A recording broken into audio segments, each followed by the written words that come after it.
You know you've been sitting there for like a week. It's getting kinda creepy. You just gonna give me a thing to review, or...? No. Yes. No, I was just wondering. Do you enjoy Streets of Rage? Yeah, it's a fun little arcadey beat-em-up thingamawatsu. Why? Yeah, it's one of the better Sega rip-offs. What? It's one of Sega's best standalone titles. Okay, he was playing up the whole Double Dragon thing that Nintendo started, but Nintendo doesn't have the pattern on arcadey beat-em-up stuff. What about Final Fight? What? That Street Fighter 2 spin-off? What about it? Well, Sega ripped it off. Oh crumbs, here we go. Review Last Battle and let's see who ripped who off.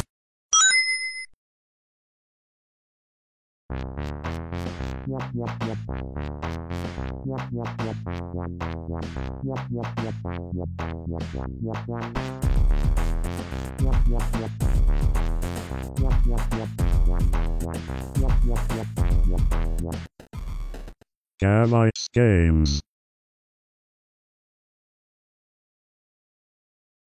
Hello world, welcome to Gamite Games. This week we're looking at the apparent Final Fight ripoff, Last Battle. But seeing as I never played Final Fight, let's turn to Nintendan to see what he's on about. Oh, hello again. Final Fight was released way back in '89, originally as a sequel to Street Fighter. The creator of Street Fighter played Double Dragon a couple of times in the arcade and decided he wanted to expand his ever-growing Street Fighter universe.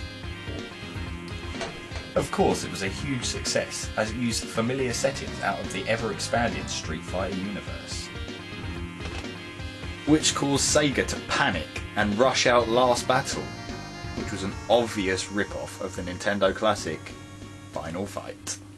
Alright, well first off, I don't see how this can be a rip-off of Final Fight, considering in Japan it was called Fists of the North Star, and it was based on a manga of the same name. The only reason they changed the names is because Sega didn't have the rights to sell it as an adaptation of the manga outside of Japan, weirdly.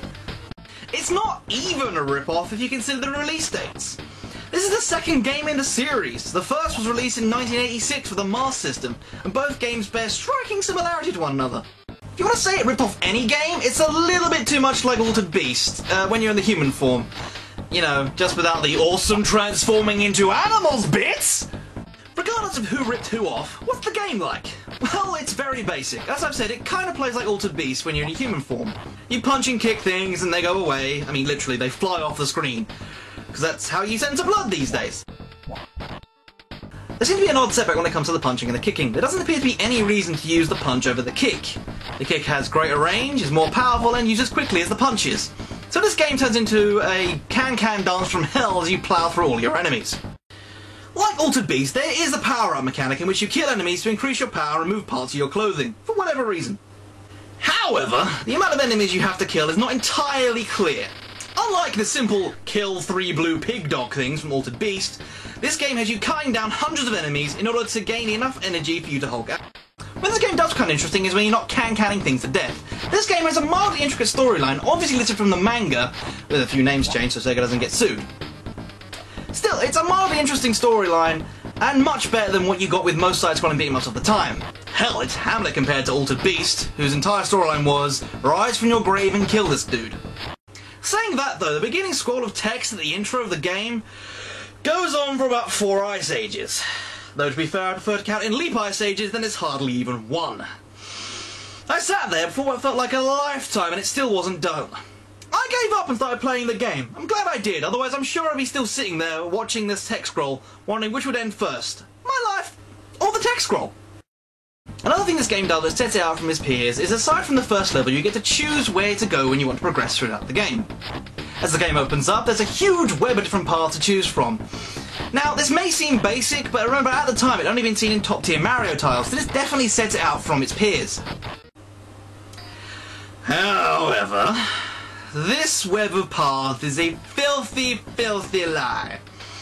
There is pretty much one and only one path you can take, as one wrong fork in the road you end up down Dead Man's Alley. For example, the first fork in the road, you can go down and live, or turn right and get belly flopped by some green dude, and die. So instead of a nice network of ways to get through the game, there is only one path you must take, making the game difficult to get through.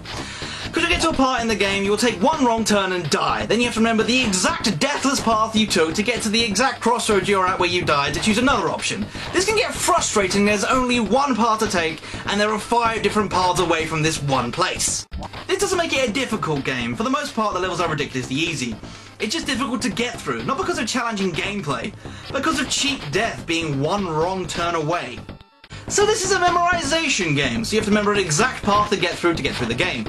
Even if you have a handle on that, you will still run into the mazes, which are difficult, confusing, and not what I pick up a side-scrolling beat 'em up for. They're not even simple mazes like, say, Sonic or Lemmings, where at least you have a vague idea where you're meant to be going. In this game, the exit of the maze can be anywhere on the level, which makes no goddamn sense when the in-game web map thing is taken into account. Exhibit A. The first maze found on the map is accessed from the left-hand side and with exits only on the right-hand side. Now, where do you think the exit to the maze is? On the right-hand side, perhaps? No, on the left-hand side, 10 screens down. That makes perfect sense. To Antiverse Gavite, perhaps. Right, well, this is an okay side-scrolling beat-em-up with an interesting, if English, story. So, how's this a rip-off of Final Fight again? It shares none of the same characteristics of that game. There's no special moves you attack your opponents with, there's no faux 3D effect of walking into the background to fight other enemies. The level structure isn't completely different, with the only vague similarities that their names are similar. Whilst it is plausible that they changed the name in English to kind of ride the coattails of Final Fight, it's also plausible that they called it Last Battle because in the title sequence at the beginning, the main guy is known as the Last Warrior, so clearly the Last Battle. Anyway, I can't criticise myself, so it's time to summon the Nitpick Demon. I am the Nitpick Demon. I am a chicken-like being seasoned with the ancient blend of 13 different herbs and spices. What is it this time? Last Battle? Very well, but just so you know, I was actually in the middle of enjoying Ruby Tea with my long-lasting associate Queen Lizzie. Oh yes, she has been the servant of the Dark One for quite some time now. Haven't you ever wondered how Diana died? Inbred whore. Irrelevant. This game obviously has nothing to do with that thing on the Mario box. This is clearly a cheap imitation of Altered Beast. I'm surprised you didn't pick up on it. Released the same year, on the same console, with the same basic controls and with very similar art design. The only thing missing was the animals and it would have been perfect. Oh sure, they dressed it up like a pretty whore with the flowery backstory for one of those backward comic book things that only the Japanese goth kids seem to read. They even sent a prequel back in time to 1986 with similar gameplay to make it look like a sequel, building on the mechanics of the original, but as we all know, this is utter and puerile menstruation. Aside from that, the game is far too easy, which I know is a good thing for a clod like you. All you have to do is memorize the path to victory and pass a series of levels no more complex than the spelling of ABBA with the controller several times until you hear the sweet end game credits. You also neglected to point out that there's basically no different enemies. Not even palette swaps clones like in Golden Axe. I thought you hated that type of thing, so why have you not brought the hate? Finally, it's just boring. A game with no challenge makes it boring and pointless.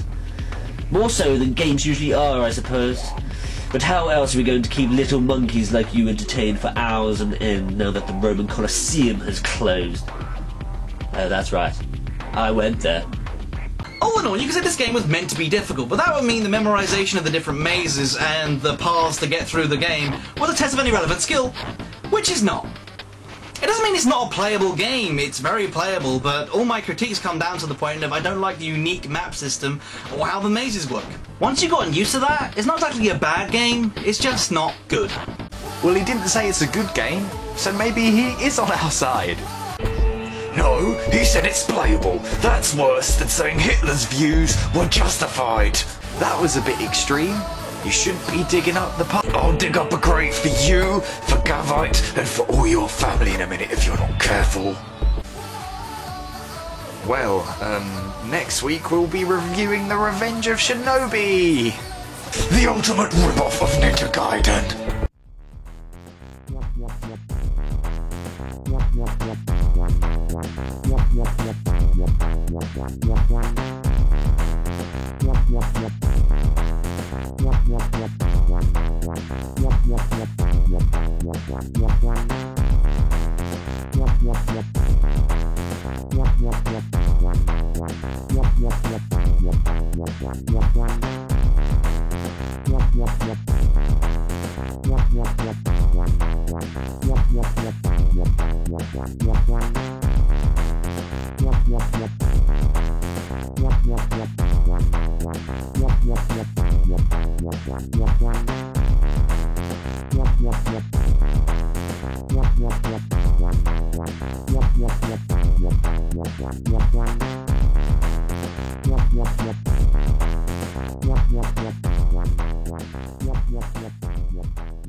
Gamite Games.